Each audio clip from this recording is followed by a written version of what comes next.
All right, cool. Let's get the WrestleTalk news done. Hey, everyone. Good to be back. I've been away for a couple of days, as you all know, so I'm sure we're all still talking about that Tyson Fury, Drew McIntyre karaoke segment from the end of Clash of the Castle, because that's probably the maddest thing that's happening in wrestling at the moment, isn't it? Should probably actually check my phone to see the news. See the news.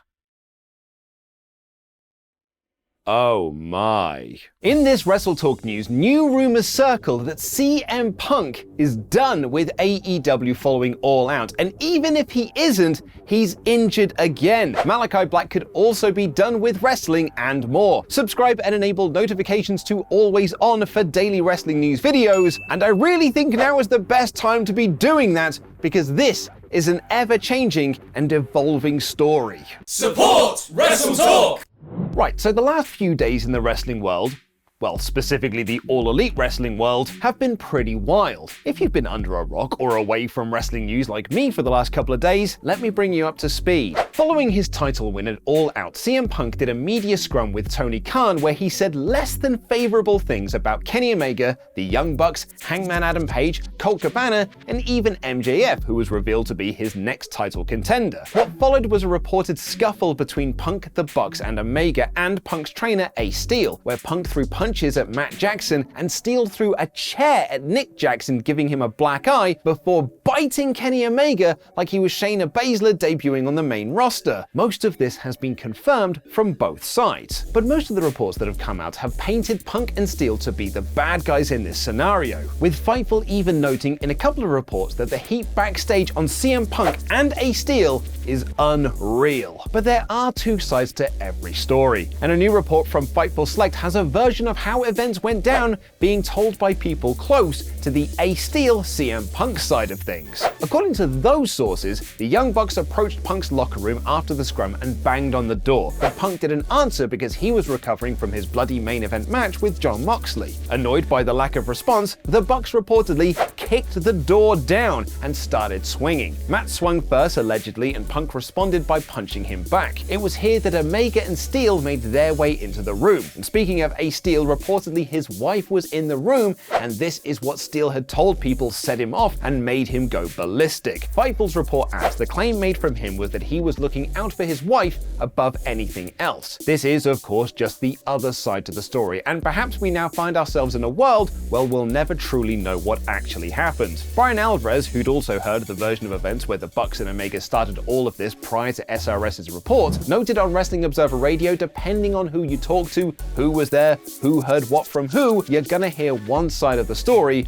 or the other. Brian Last of the Wrestling News noted on Twitter that he'd been told Chris Jericho was the man to calm all parties down, adding that Punk and Omega engaged in a conversation after the altercation, but was not believed to be fruitful. In one of his earlier reports, Sean Ross Sapp noted that he was told by people within AEW that Ace Steel was lucky to not be in jail following the fight. Dave Meltzer added on Wrestling Observer Radio that the reason we've not heard a public statement from AEW, Tony Khan, The Elite, Punk, or Ace Steel is because there are pending legal issues based on what happened. SRS also notes in one of his Fightful Select reports that we shouldn't expect to hear much from Tony Khan or anything official for the time being because of possible legal issues. Now, there had been reports that the police were called to break up the fight. However, Fightful Select heard back from the Hoffman Estates Police Department, who said Hoffman Estates Police Department does not have any police reports nor any documentation that police were requested during AEW All Out events for anything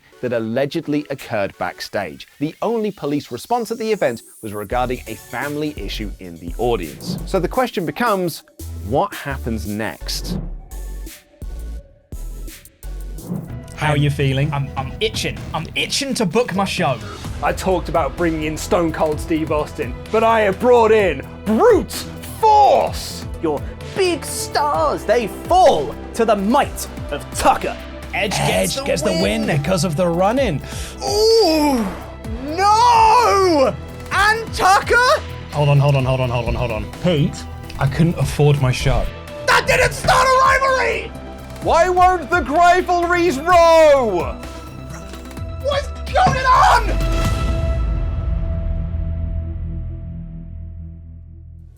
Fightful Select notes in one of their reports, there are several wrestlers who are not sure of their creative for Wednesday's AEW Dynamite as a result of this. As it currently stands, tonight's Dynamite sees Death Triangle take on Best Friends and a ROH Pure Championship match between Wheeler Yuta and Daniel Garcia, as well as a promo from MJF, which, well, I'm sure that won't be saucy at all. Dave Meltzer reported that the belief is that nobody involved in the fracas will be at TV tomorrow and that other top stars not booked originally for Wednesday will be there. He later clarified that Chris Jericho and Jon Moxley, who had not been booked for the show tonight in Buffalo, will now both appear, but it's unknown what they'll be doing. Fightful backs this up by reporting that a lot of the talent advertised for tonight's show had yet to arrive in New York, which would be a sign that they're not appearing on Dynamite tonight. Meltzer also added in his tweet that there has been a lot of talk of this as suspensions, but nothing is official as of yet. Brian Last also added that several AEW personnel who were in the room for the CM Punk Elite altercation have been suspended. Dave Meltzer added in a report that Ace Steel won't be at Dynamite tonight but could not confirm if that was a suspension. And he also adds that Pat Buck won't be on the show either, which is interesting because he was listed as a name involved in breaking up the fight in a Fightful Select report, which also included Brandon Cutler and Christopher Daniels. Meltzer, however, cannot confirm if Pat Buck has also been suspended. But according to Fightful Select, all of this could lead to much bigger things than suspensions. Fightful Select are reporting that there are rumors running rampant that Steel and Punk are both done with AEW. Yeah, you heard that right. There are rumors within All Elite Wrestling that CM Punk, the current world champion of All Elite Wrestling, might be fired from All Elite Wrestling just over a year since joining All Elite Wrestling. Fightful add virtually all of the AEW roster we've spoken with believe that if Punk and Steel aren't let go, heavy amends will need to be made. It's also worth remembering that just 2 weeks ago, there was a report that CM Punk was so upset over Hangman Page's comment in the promos leading up to Double or Nothing that he might have quit the promotion altogether. And if that wasn't enough mad news coming out from all of this, CM Punk,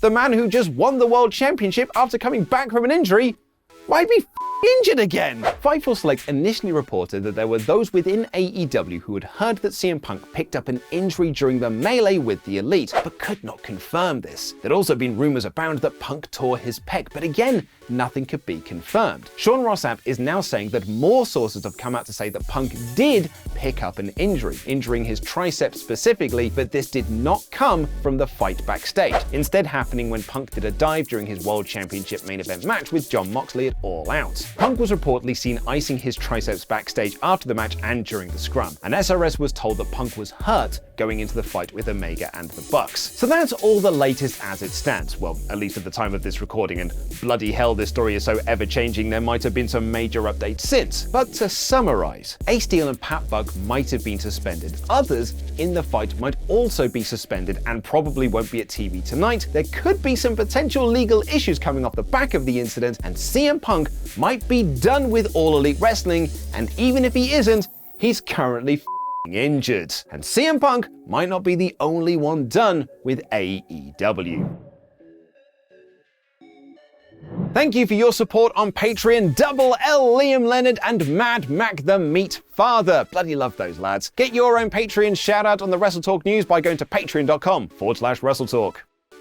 Following the six-man tag of House of Black versus Sting, Darby Allin, and Miro, Malakai Black left the ring and waved goodbye to the crowd before bowing on stage, usually a sign that this is the last night for them in a promotion. It comes off the back of a story in the past week where Black asked for his release from All Elite Wrestling because of his frustrations with creative and his direction in the company. Fightful Select added that conversations had taken place between AEW and Malakai Black and all issues between them had been smoothed over. But as to why he waved and bowed after his match at All Out, we may now know the answer. Mike Johnson of PW Insider is reporting that Northeast Wrestling was set to run a show in the next couple of days with Malakai Black versus Matt Taven as the main event, but that match will no longer take place. Johnson writes, "We're told Black, who has been dealing with some personal issues, has pulled himself off the booking. There's been a belief he'll be taking time away from professional wrestling." What this means for his contract and career with AEW remains to be seen, but according to Fightful Select, he is under contract with the company until 2027. There had been rumors that he'd been removed from the AEW roster page, but a quick check this morning sees that he is still there, sandwiched between Luther and Mark Henry, which won't be the worst sandwich Mark Henry has ever eaten. Over in the land of WWE, and a former release star in Braun Strowman made his return to Raw this past Monday to do what he does best: bury the tag team division. Mike Johnson of PW Insider reports that Strowman is set to be pushed as a babyface in the company, with Sean Ross Sapp claiming on his Fightful Raw post-show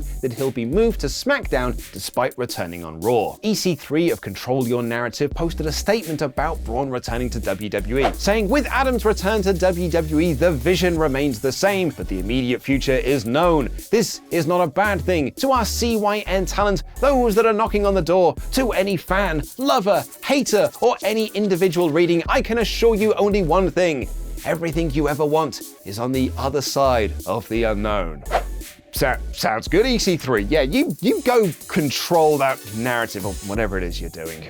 Welcome to Monday Night War Season 2. We're back, everyone! Woo! Yeah! Monday Night War. Monday Night War. Is that a chant? Does that work? Well, Is that a chant? When we did CB Dub return, we did like a big MN dub. MN dub. MN dub.